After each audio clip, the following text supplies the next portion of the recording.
Imagine two fuel tanks. The first is small but high octane. Glycogen, the stored form of carbohydrates in muscles and the liver.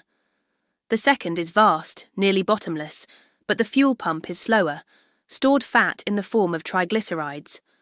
During any run, ride or swim, your body decides which tank to draw from based on one main switch: intensity. At rest, with a calm heart rate and breathing, about 85% of your energy comes from fat. You have time and plenty of oxygen, so the engine uses the most abundant fuel, even if it takes more oxygen to produce the same amount of ATP.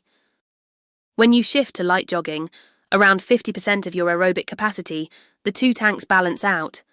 Half your energy comes from fat, half from carbohydrates. This is when the crossover lever begins to shift.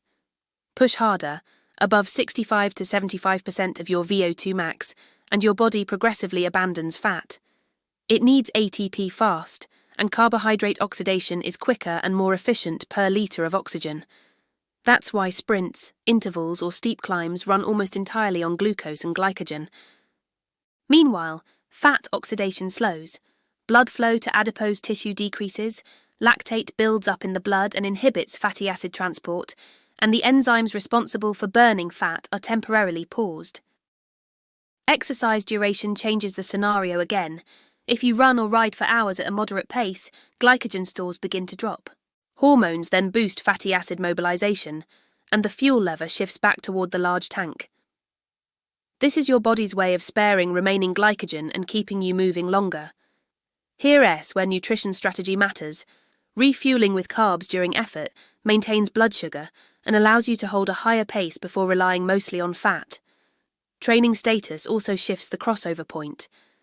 Months of aerobic work increase mitochondrial density, boost oxidative enzymes, and grow muscle capillary networks. The result? At the same pace, a trained athlete burns more fat than a beginner and preserves glycogen better. This sparing effect is one of the keys to endurance performance. Diet influences fuel use too. A high-carb diet favours carb oxidation. High-fat, low-carb protocols can improve fat-burning capacity, but the book notes that high-intensity performance still suffers. When you need power, glycogen is irreplaceable.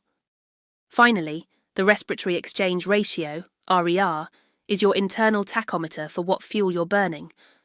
A value close to 0.70 indicates fat dominance. 1.00 signals carb dominance. Measured via indirect calorimetry, it reflects your metabolic steady state, but context matters. During anaerobic bursts or hyperventilation, RER loses reliability. Bottom line, there is no magic fat-burning zone. Walking burns a higher percentage of fat, but total energy use remains low.